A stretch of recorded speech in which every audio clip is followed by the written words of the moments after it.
how a professor opened the door for a student by introducing her to a new tool. What is that tool? We take a look. How one nonprofit is helping the East Tennessee community with substance abuse. I wish it was still snowing. I kind of want it to be more snow. Not great. I'm not a big fan of the snow. I hate the cold. Rocky Top was turned into a winter wonderland this week. We hear about what students think. Records have once again been broken in the pool. We're following some exciting breaking news for you today. Thanks for joining us for TVC News. I'm Aubrey Curran. And I'm Alexa Durbin. In Athens, Georgia, your UT swim and dive team have been battling in the SEC Championship, bringing home some impressive records. Our Griffin Hadley has been covering the meet all week for us on social media. We kick it over to him for an update on where our team stands. It was an all-time night for Tennessee here in night number 2 at the SEC Championships. Tennessee won 3 gold medals, including an NCAA record, the fastest time in history in the 200 freestyle relay. Jordan Crooks, Guy Caribe, Lamar Taylor, and Nikolai Blackman broke the record, and Lamar Taylor now holds the record for the NCAA 200 freestyle relay in both Division II and Division I. In the same event, the Lady Vols took the bronze medal in the 200 freestyle relay with the second fastest time in school history. The Lady Vols put 4 finalists in the 500 freestyle, including a record-breaking swim from Ella Jansen, breaking her own school record in the B final. Kate McCarville placed 8 in the championship final. In the 200 individual medley, the Lady Vols put 4 finalists in the A, B, and C finals, including a 4th place finish from Sarah Stotler and a 5th place finish from Josephine Fuller. And my goodness, the 50 freestyles. Tennessee won the last 4 heats of the night. Camille Spink won another gold medal, now a back-to-back champion, the first to do it since Lady Vol Erica Brown and Jordan Crooks went back-to-back-to-back-to-back, becoming the first swimmer in SEC history to win 4 straight titles in the 50-yard freestyle, breaking his own school record. And Guy Caribe finished 3rd with the bronze medal. And on the springboards, Lene Shorter battles on the 3-meter to place 13th in the B final. It was an exceptional day. Camille Spink, 50 free champ. Do you have anything to add? Winning is living! Oh!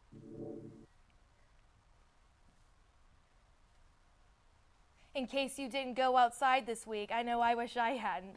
Rocky Top was dusted with a thick layer of snow. Here's a look around campus. Our Caleb Colvin shot this video for us. Our team coverage starts here with Jackson Berg to break down what all happened this week. It's been a cold start to our day. Jackson, is this sticking around this weekend? Thanks, guys.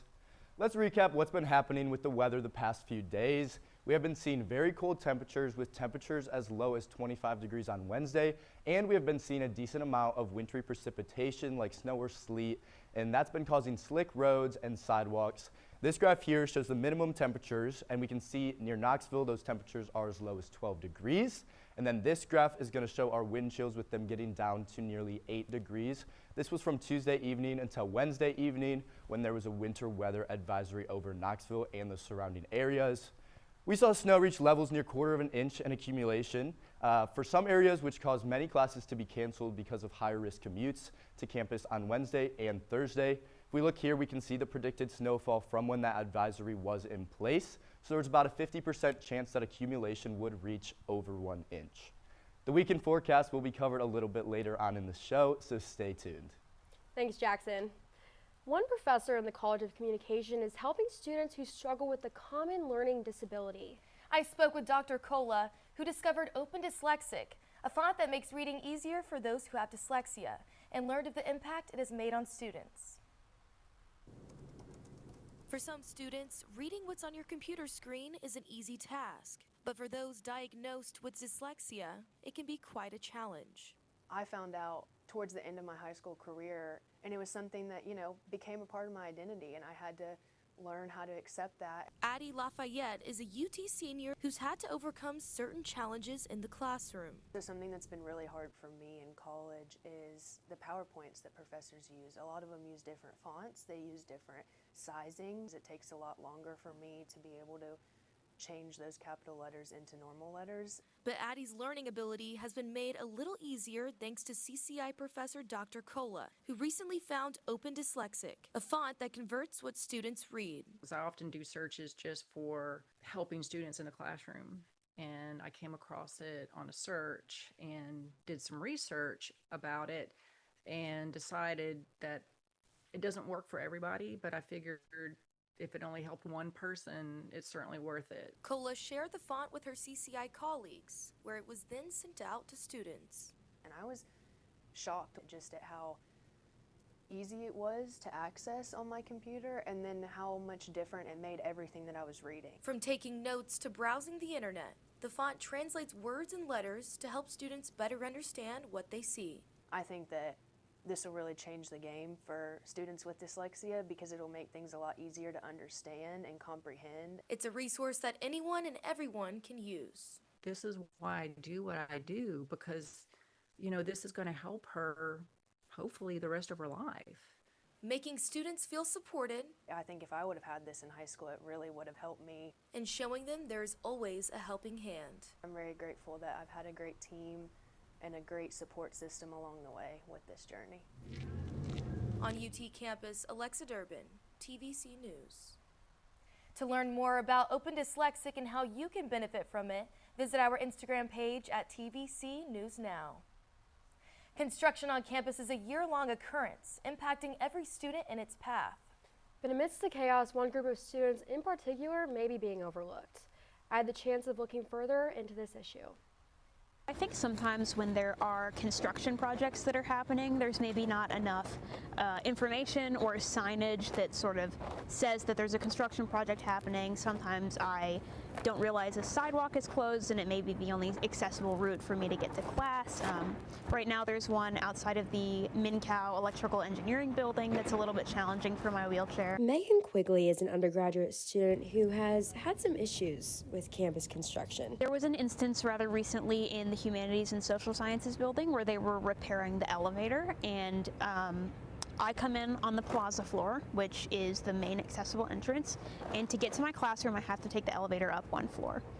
But there was no sign that said elevator out of order, you know, something like that to denote that it's not working that day, and I had to miss a class because I couldn't access the second floor. An issue accessibility advocate and student government Senator Maddie Bell says can alter the routes of these students into a more dangerous and time-consuming one. Most of the time, people who are in wheelchairs can't even use the sidewalk and just have to use the street, which is obviously dangerous, you know, and causes other issues as well. The overall upkeep of campus sidewalks during construction is the main point of concern for these students. If the construction's like near a sidewalk, they will block off the sidewalk and keep that as like an area of the construction zone, which they shouldn't. The biggest deal to me in terms of accessibility is the sidewalks being well maintained. Although Bell admits campus accessibility has improved over the years, her end goal is to bring overall awareness to the issue. I mean, it's a minor change and there's a lot of more improvements, you know, to be made and addressed, but that's a start, you know? So it's just, we're trying to bring awareness is the main thing. In Knoxville, Aubrey Curran, Vol News.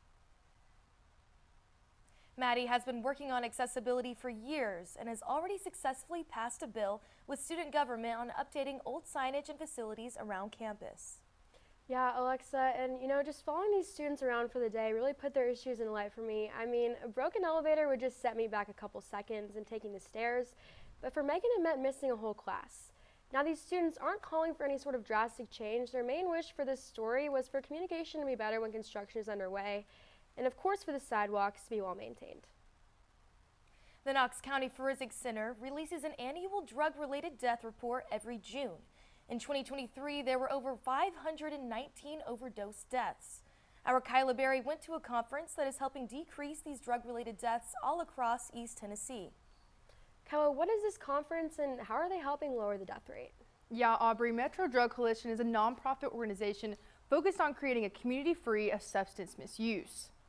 For nearly 8 years, Metro Drug Coalition has brought together community partners to raise awareness surrounding the opioid crisis in East Tennessee. And as you can see from those numbers provided by the Knox County Forensics team, there's still more work to be done.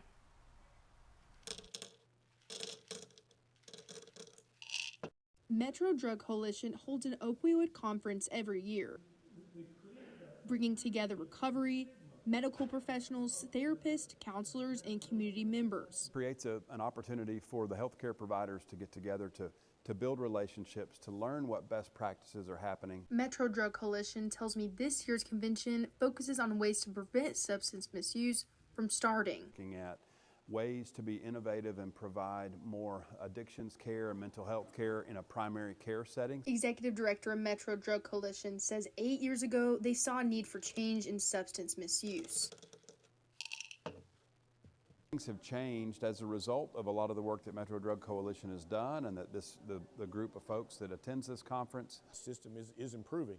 It's not improving. Dr. Stephen Lloyd, the Chief Medical Officer at Cedar Recovery, is one of these professionals. And these people are from all walks of medicine now. And it was just us who were in recovery ourselves, as I am. Dr. Lloyd tells me his own recovery journey helps him serve his community every day. More important than my MD degree. There's no question about that. I mean, without addiction, I'm just another guy with an MD. He is not the only one using his experiences to change the future of substance misuse. Having that personal connection is certainly is easy for me to bring passion to what I'm doing, because it truly is something that I care about and I live every single day. In Lenoir City, Kyla Berry, Vol News. Metro Drug Coalition tells you that this has been the biggest opioid conference yet.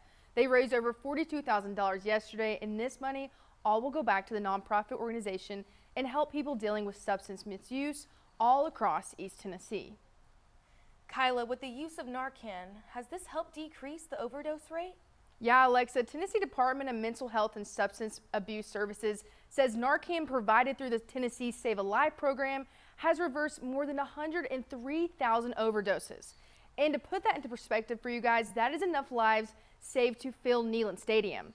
Next week, I break down how you can use Narcan to save a life with Metro Drug Coalition Prevention Coordinator Bethany Lemons. Wow, that is really amazing. Thank you, Kyla. From prosthetic thumbs to a new type of soybean, some innovative ideas were given the funding needed to help bring these UT-made products to the market. Tuesday at the Chancellor's Innovation Fund award ceremony, 5 faculty members were given $50,000 each to help bring their products to the market. The Chancellor's Innovation Fund Award is one of the ways that the university is encouraging innovation and creativity among its community, and this grant will be vital to helping these professors turn their research into products. Entrepreneurship and New Ventures, Mark Nabin, says this process is very competitive and much training is given to the recipients. This year we got 23 proposals, out of which we picked eight semifinalists. And out of the 8 semifinalists, we kind of worked with all of these folks, went through training, and the 5 that you see was a product of those 8. So I would say it's pretty competitive, right? We're going through rigorous training, a lot of coaching sessions, and only the best are making it. So that's what we got going on. If you want to learn more about the award recipients, visit the Engineering and Technology page on news.utk.edu. The National Panhellenic Council hosts events and community engagement on campus that provide a platform for service, advocacy, and leadership. Our Lily Van Alsberg takes us to one of those events, the Multicultural Student Life Networking event. Lily, how is NPHC helping students through their events? These events, such as networking event, aim to educate all students on career development, health and wellness, community service, and advocacy for all multicultural groups. The National Panhellenic Council plays a vital role in creating a sense of community and leadership among its members. Organizations within the NPHC host events for students that inspire personal growth. I spoke to 2 students of the Alpha Kappa Alpha chapter on how these events impact not only themselves, but those around them. Sydney Ivory is grateful to serve as the vice president of her chapter because she witnesses firsthand the impact the NPHC has on students. With what NPHC does is we kind of advocate. We advocate for the students on campus, but we also provide events, provide education and opportunities for students to come out to get a taste of something that they've never seen before. A networking event hosted by Multicultural Student Life fostered both academic and professional growth opportunities. And this event is just helping students with networking and professional development opportunities by providing things like free headshots, advice from professionals, and giving giving students the opportunity to give their resumes. Jada Walker appreciates the university's efforts to hold events and create spaces for the members of the MPHC. The university is doing the best that they can as it relates to making sure that we still have conferences like the Black Issues Conference we had earlier this month, or events like this. She encourages other students to attend the events to become educated about their organizations and ask questions that create conversation. But also making sure that other students know that all of the events are open to the public and that they're welcome to come. All of our events are for the betterment of MPHC and the community as a whole. This event, like MPHC's others, are important for students who may not have had these resources before. Like for instance, our event tonight, the networking event, some students, they may not have went to a career fair or they may not have gone before, but this purpose of this event is to teach them about some of the core skills of networking, some of the core skills of starting a professional career, so I think that's really important. The MPHC is more than just organizations.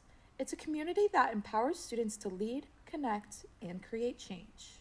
On UT's campus, Lily Van Allsburg, Vol News. For more information about MPHC's future events, visit studentlife.utk.edu/GoGreek/MPHC. Back to you guys. Thanks, Lily. When we get back, we turn to see what you missed with sports this week. Your baseball's had an explosive first series of the year with lots to look forward to. And your Lady Vols basketball took down one of our biggest rivals. All that and more when we get back. Whether it's our stories, the warmth of our laugh, or our family's secret sauce, we all bring something different to the table. So make some space. The power of connection is waiting right outside your comfort zone. Learn how you can help strengthen your community at belongingbeginswithus.org/teamup.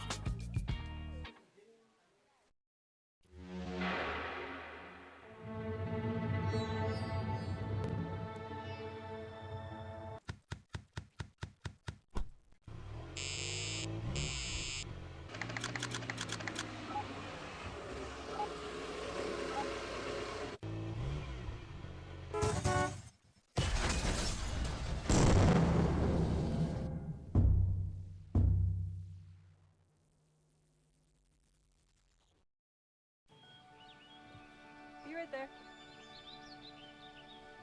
Wait. Use the shovel and bucket of water, remember? Drown, stir, drown, feel. Then make sure it's cool. Where'd you learn that? SmokeyBear.com. Brushed up on some tips before we left. Don't want to start a wildfire, right? Only you can prevent wildfires. We are the Tennessee Volunteers.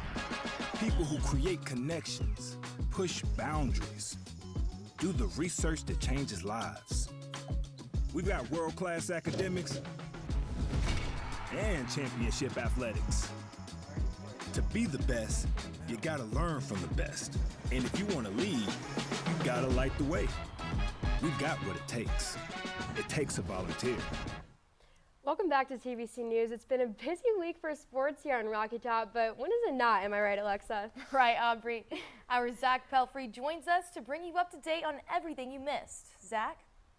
Thanks, guys. From triumphant wins over longtime rivals to dominant series wins, there's a lot to cover here on the Rocky Top Sports Report. Some big names in Lady Vols basketball are receiving some accolades. Lady Vol for Life Shamiqua Holtzclaw was named to Tennessee's Sports Hall of Fame class of 2025. And Coach Kim Caldwell was named to the Naismith Women's Coach of the Year watch list. Caldwell is one of 6 SEC coaches to make this list. But last night, we saw a different kind of success, as the Lady Vols fought hard and won against Alabama. It was the first time that the two have both been ranked since 1998. With outstanding performances and double-digit scoring from Jules Spears, Talisha Cooper, and Z Spearman, the Lady Vols sent the Tide back to Tuscaloosa. Staying on the hardwood, it's been a quiet week for the men's team, but this Saturday the Vols are heading down to College Station. The Vols are hoping to secure a much-needed win against number 7 Texas A&M. But it won't be easy. The Vols are only 5-4 when it comes to playing ranked opponents, and this is their closest matchup yet. Over to the Diamond, a tough loss yesterday for the Lady Vols softball team was followed up by a major win soon after. After nearly 8 scoreless innings, Oregon beat the Lady Vols 1-0 in their first game of the Mary Nutter Collegiate Classic. After that, the Lady Vols dominated their next game against Oregon State, winning 10-0. Sophia Nugent delivered a team-leading 4 RBIs, and Aaron Newer threw 6 shutout innings. This afternoon, the Lady Vols play against Rutgers at 1:30, UCLA at 6:30, and tomorrow they close out their gauntlet against Minnesota. It was also a very successful first week for the Base Vols. They went 3-0 in their first weekend series against Hofstra, winning each game by at least 12 runs. The Vols also beat UNC Asheville 29-4 this past Tuesday. This weekend, they got another series against Samford, and they're looking to repeat the same success they found in the first series. Big changes are coming to the way NIL operates. Our Luke Lamry speaks with experts on the topic to break down what this means for the future of athletics. In January, the University of Tennessee settled a lawsuit with the NCAA over NIL. NIL, it stands for name, image, and likeness, and this idea that athletes should be compensated if they have a market value. Jim B. Miller, a sports law professor at the University of Tennessee, has extensive research on the topic. In 2024, Tennessee filed a lawsuit against the NCAA over its regulations over NIL and how universities recruit athletes. B. Miller says the university felt the NCAA crossed a legal line. There was some restrictions put on the third-party collectives saying that they couldn't be involved in talking to athletes and recruit them to the schools. In Tennessee, and the Attorney General for Virginia sued, and the court gave a preliminary injunction saying that you can't enforce those restrictions. Despite the NCAA relinquishing NIL recruitment control, journalism and media professor Shannon Scoville says we're still officially waiting to see what this means for the future of collegiate athletics. What is being discussed right now as an implication of the settlement is roster caps, which is impacting Olympic sports in a big way. Potentially direct payments to athletes, revenue sharing up to $21 million, I believe. Another new development came in early February when the Department of Education removed Title IX guidance from NIL deals. Scoville has expertise in NIL, gender, and media. To me, Title IX is non-negotiable. It's a federal law. Our politicians don't agree with that stance, or at least some of them don't, but to me it's the law. While we don't know what's on the horizon for NIL, we do know that the future of collegiate athletics will look drastically different. For Vol News, I'm Luke Lamry. Sadly, though, that is all the time I have for you today for the Rocky Top Sports Report. We'll be back next week. Back to you guys. Thanks, Zach. When we get back, we take a look at a big name on campus. How the dean of the new School for Public Policy found her place on Rocky Top. And a look at how funding has impacted certain student organizations.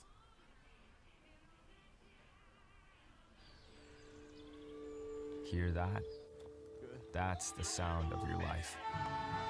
Perfectly imperfect. But every time you drive after drinking, the music gets drowned out. Your life sounds pretty great. Don't let a buzz ruin it. Buzzed driving is drunk driving.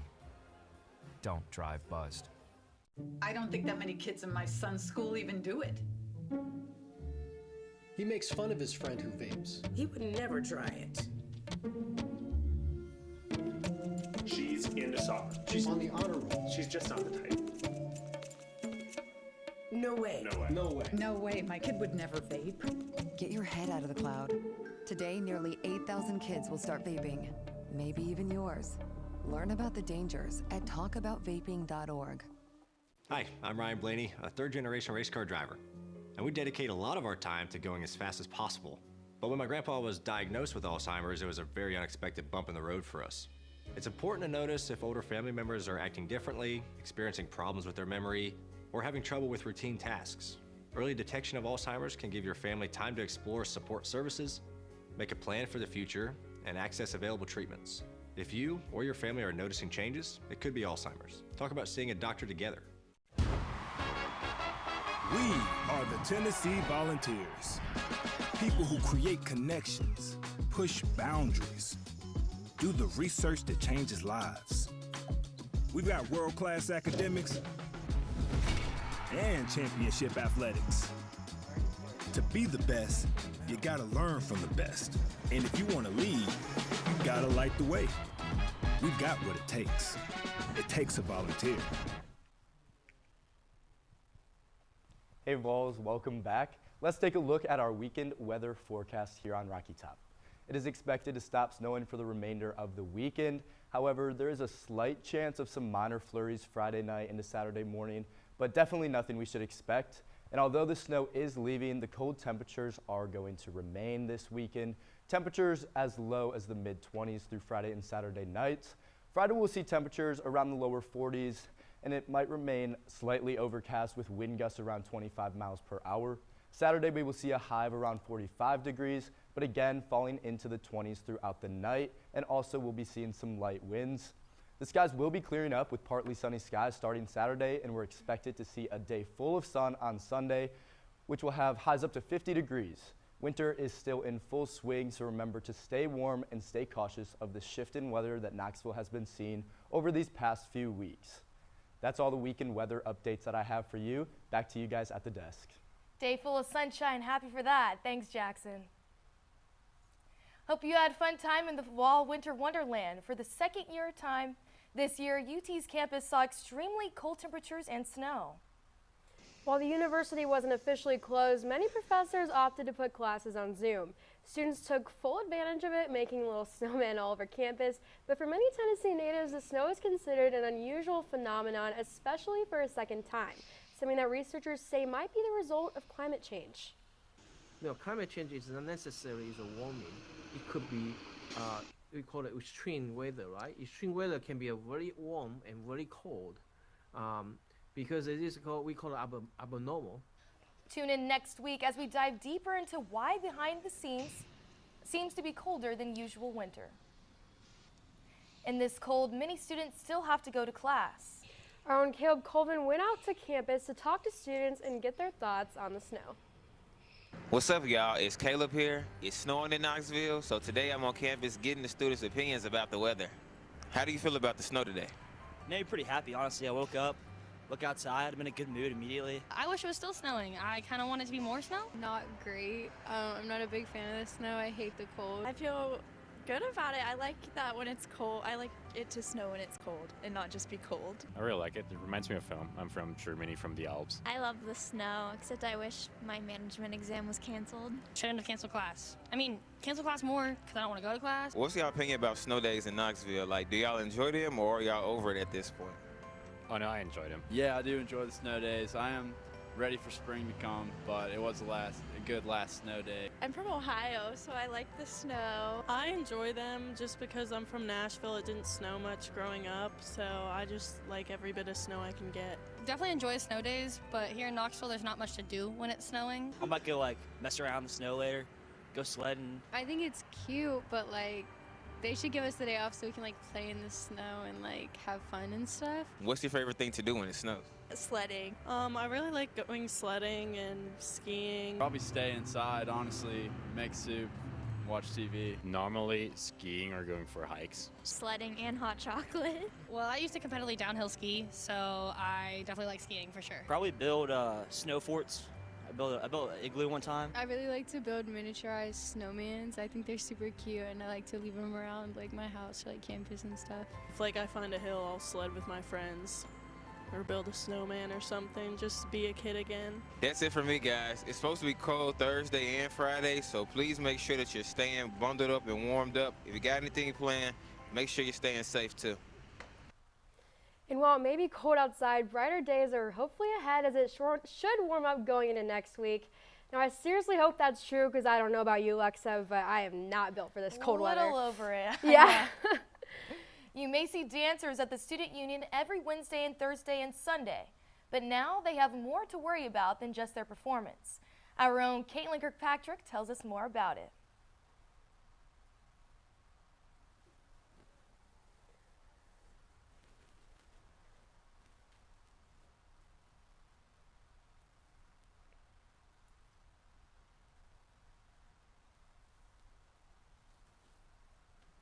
think what's been really beneficial is that it's really been able to give us a chance to tap into our community and local people who support the company so much. So it's been a great learning opportunity for us. This year, bosses had to hold more percentage nights at local businesses to raise money for the company, ensuring that they will have the funds to pull off an amazing show. The Baker School for Public Policy and Public Affairs has gone through a major overhaul the past few years, all headed by Dean Marianne Wanamaker. Our reporter Nick Suttle got to sit down with her to hear about how she ended up as dean. Nick, what did you learn? Thanks, guys. Well, I not only learned about all of her amazing accomplishments, such as working in the White House, but she also gave insightful advice to students. However, her path to being the dean as a small-town girl going to a rival school just 3 hours west of here. We are soon to be and then got to the end of 4 years and kind of thought, okay, what's the next best thing I can do? And she eventually moved to Boston and did consulting until she found something she was more passionate about. I went to grad school at Northwestern in Chicago, and when I was done, I applied for jobs all over the country, and the job at UT was the one that ended up making the most sense. However, after being a professor with the Haslam College for 16 years, her life was about to change with just one phone call. Do you want to come work in the White House? This is like March of 2017. Her time in the White House also pushed her farther than her previous jobs. The White House was harder than that. It's just really unpredictable. So you don't know what's going to happen tomorrow or really even in the next 30 minutes. The hardest transition, though, was coming back to the university as a professor. I felt like really making a difference for the country, and then to come back to UT into a job that I loved, but I just felt like I wasn't having enough of an impact. Her solution came with just a single call for help, and Chancellor Plowman answered. How about Baker Center? And then, of course, about a year and a half later, we converted what was the center into a school. Dean Wanamaker also got to share her advice to younger women who are looking at making their mark. Don't make gender an issue. Not many people are able to say they have worked in the White House and became the dean of a new college. What do y'all guys think? Well, she's definitely a trailblazer for sure. Thanks, Nick. Thanks, Nick. Are you looking for more ways to be involved with your college program but don't know how to do it? The College of Education, Health, and Human Sciences might just have a program for you. Yeah, the Dean's Undergraduate Ambassador Board Program for the College of Education, Health, and Human Sciences is a program that helps future vols get a deeper understanding on what their specific college would look like. This program takes a variety of majors to be their tour guides, such as education and kinesiology. We are soon to be looking for new ambassadors for our fall 25 academic year. I believe our application goes live March 1st, and then we'll do interviews sometime in April. So if you're interested, please come out. If you are interested in this program, keep a lookout because applications will be sent out in your email. Sadly, that is all we have. That's all the time we have for you today. Thank you so much for joining us for TVC News. Yeah, be sure to follow us at TVC News Now to stay up to date on everything on campus. We'll be back next week. Until then, go Vols.